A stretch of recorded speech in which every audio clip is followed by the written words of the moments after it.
Hi everybody. So today I thought I would show you what my texture and modeling sponges look like. I've had several people ask to see what the pattern looks like, and so I thought I would do a little demonstration. So just because it shows up easier, I'm using a very concentrated paint mix, and I'm going to stamp it out on white paper so it shows up better. Obviously, when you get your box of stamps, they're not going to be used like mine are. But they will have patterns that vary from small and medium-sized model to very large, and then there'll be a variety of different textures. You can use any and all of these all the way through the whole painting process.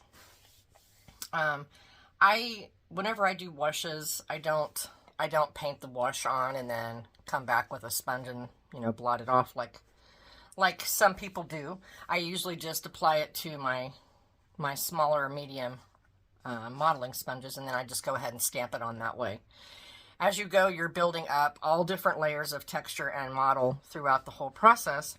And whenever you do that, any place that you have open space between the model or even on the texture sponge, you're going to pick up a color that's underneath of that. So when you do it that way, you gain a lot more realism in your painting, because skin isn't just one color.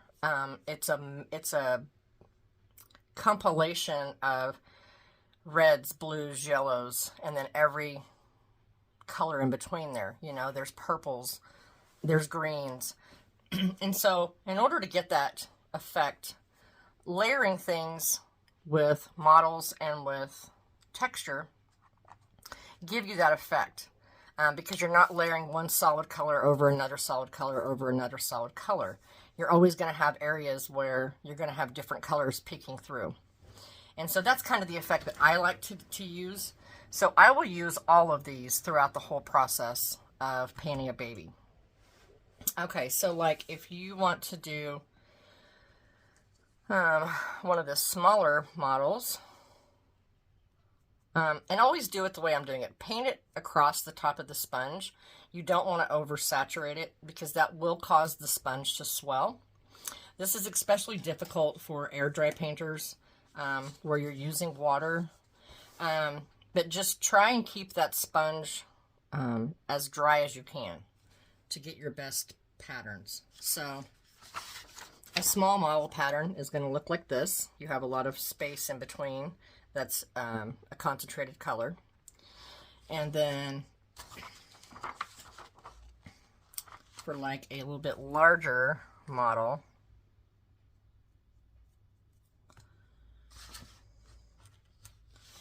you'll get that. So your holes are bigger, your spacing in between is a little smaller, so you have a little less concentration of color.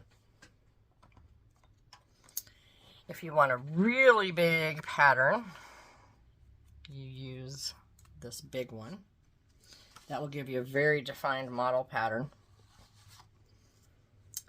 If you want to use any of the textures, all of my sponges are handmade, and so that means there's going to be a variance in the pattern, and they're all fairly close, but no two are going to be alike.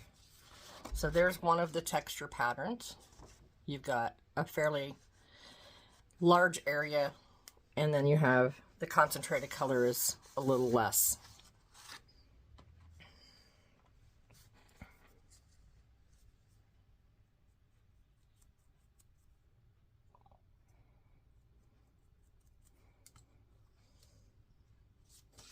Okay, and that one, I mean, they're both texture, but that one's quite a bit different in pattern. The pattern is larger and it's not as broken up, so you have a little less of your background color.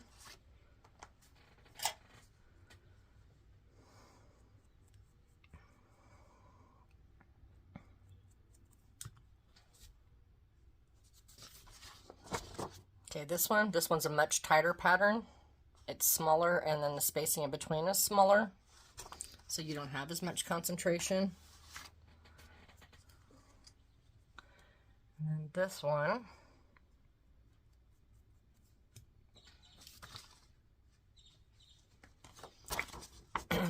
that one is a little different too. They're all just slightly different, but they're fairly similar. So yeah, you can use these all the way through the painting process. You don't have to just paint your paint on with a brush and then blot it back with a sponge. You can, but you can also do it this way and use this all the way through the process. Texture, I use those all the way through, and then whenever I get to the point where I have the skin tones that I want, if you want a rashier effect, you can go back with any of the texture sponges and use a more concentrated color to get a rashier effect. So you can use these all the way through the process. And like I said, I like to layer them up because then you've always got these different patterns, and depending on the hole size or the shape of the texture, it's going to reveal other colors that are underneath of that. So you get way more of a natural skin tone because you'll have the yellows, blues, and reds coming through at different points in this. All right, guys. I hope I've answered all the questions. If you have any more questions, just go ahead and drop them in this YouTube video, and I will get back with you on it. But thanks for watching, guys. Have a good day.